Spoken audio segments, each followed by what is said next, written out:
फिर उसी शाम मालती अपनी सास के पैर दबा रही होती है। तभी उसकी सास मालती से कहती है, अरे क्या बात है बहू, आज तो ठीक तरह से मेरे पैर नहीं दबा रही, किसी ख्याल में खोई पड़ी है क्या?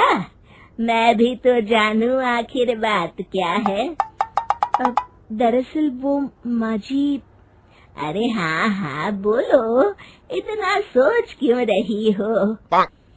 माँ जी, अगर आप बुरा न माने तो मैं नौकरी करना चाहती हूँ। घर के काम करने के बाद मेरे पास काफी वक्त बच जाता है। मालती की ये बात सुनकर उसकी सास गुस्से में कहती है, अरे बहू, तेरी तबीयत तो ठीक है ना? आज ये कैसी बहकी बातें कर रही है? भला हमारे खानदान में आज तक कभी किसी औरत ने नौकरी की है जो तू नौकरी करने की बात कर रही है, हैं? अरे बहू, तू क्या रिश्तेदारी में हमारी नाक कटाना चाहती है? जितना जल्दी हो सके अपने दिमाग से नौकरी का भूत उतार दे, और अब जा, जल्दी से रसोई में जा, खाना बनाने का वक्त हो रहा है। मालती मन मार कर खाना पकाने के लिए रसोई घर में चली जाती है। अगले दिन। नमस्ते माँ जी, कैसी हैं आप? अरे आओ दिवाकर बेटा, बैठो, मैं तुम्हारे लिए चाय मंगाती हूँ। बहू, जरा एक कप चाय तो लेती आना। फिर दिवाकर एक फाइल खोलकर मालती की सास के सामने रख देता है। ये देखिए माँ जी, ये है पिछले महीने का हिसाब और ये रहे मुनाफे के रुपए। एक बार हिसाब देख लीजिए और इन कागजों पर अपने दस्तखत कर दीजिए। अरे दिवाकर बेटा, मैंने भला आज तक कभी तेरा हिसाब देखा है जो अब देखूंगी? ला बता, कहाँ दस्तखत करूं? तभी मालती चाय लेकर वहाँ आ जाती है और अपनी सास को बिना कागजातों को पढ़े इस तरह लापरवाही से दस्तखत करते हुए देखकर हैरान रह जाती है। अच्छा माँ जी, अब मैं चलता हूँ, फैक्ट्री में बहुत काम है। फिर दिवाकर वहाँ से चला जाता है। कुछ दिनों बाद मालती बाजार में कुछ सामान खरीद रही होती है। तभी एक बूढ़ा आदमी उसे आवाज देता है, अरे मालती बेटी, कैसी हो? मुझे पहचाना? मैं तुम्हारी कंपनी में मुनीम का काम करता हूँ। हाँ चाचा जी, मैं आपको बिल्कुल पहचानती हूँ। कहिए, कैसे हैं आप? मैं तो ठीक हूँ, कंपनी में कुछ भी ठीक नहीं चल रहा, यहाँ तक कि हमें ठीक वक्त पर तनख्वाह भी नहीं मिलती। ये आप क्या कह रहे हैं?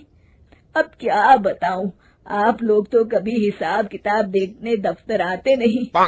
मेरी मानो तो एक बार आप लोग दफ्तर आकर सारा हिसाब किताब देख लो, आपको असलियत पता चल जाएगी। अच्छा बेटी, अब मैं चलता हूँ, देर हो रही है। फिर वो बूढ़ा वहाँ से चला जाता है। वहीं दूसरी तरफ मालती घर पहुंचकर अपनी सास को सारी बात बताती है। तभी वहाँ रमेश भी आ जाता है, लेकिन मालती की सास मालती की किसी भी बात पर विश्वास नहीं करती।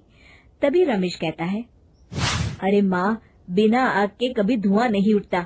जब मालती इतना कह रही है तो हमें एक बार दफ्तर चलकर देख लेना चाहिए। वैसे भी हम लोग काफी दिन से अपने दफ्तर नहीं गए हैं। इस तरह किसी एक आदमी के भरोसे काम छोड़ना मुझे भी ठीक नहीं लगता। अगले दिन वे सभी अपने दफ्तर पहुंचते हैं और सीधे दिवाकर के कैबिन में जाते हैं।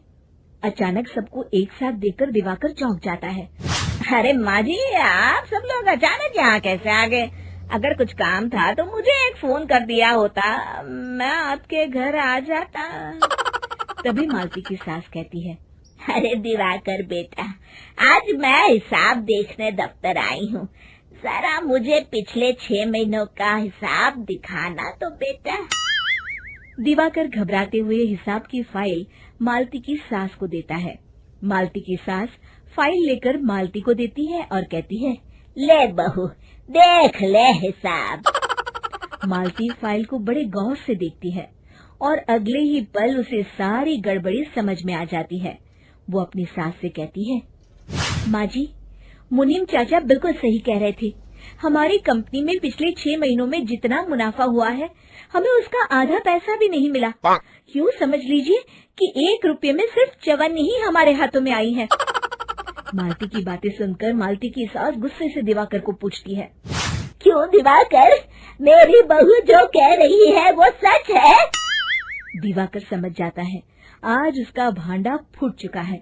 वो गिड़गिड़ाते हुए कहता है, मुझे माफ कर दीजिए माँ जी, मैं पैसों के लालच में अंधा हो गया था। अरे वाह दिवाकर, तू तो 1 नंबर का चोर निकला। इतने दिनों से मैं तुझ पर आंख बंद करके भरोसा करती रही और तू मुझे ही चुना लगाता रहा। अभी के अभी निकल यहाँ से और दोबारा अपनी शक्ल मत दिखाना। दिवाकर वहाँ से भाग जाता है। मालती की सास मालती को शाबाशी देते हुए कहती है, बहू, आज मैं समझ गई कि पढ़ाई लिखाई हमारी जिंदगी में कितनी जरूरी है। मैं बहुत किस्मत वाली हूँ जो मुझे तुझ जैसी बहू मिली है। शिक्षा, पढ़ाई लिखाई का इस्तेमाल सही जगह करके हम दुनिया में बहुत कुछ बदल सकते हैं।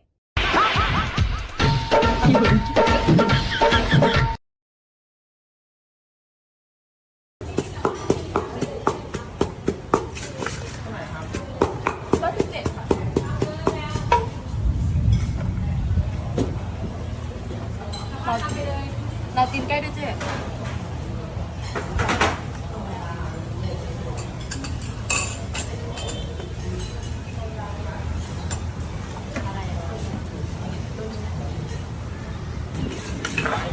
Mấyเอาออเดอร์ที่มันชัวร์ๆที่กลับบ้านได้ก็จะแบบเดียวก็กลับเดียวเอาเดี๋ยวมันชัวร์เด้อคนเดียวทีเราเนี่ยเขาไปแก้ทำตามบินเนี่ย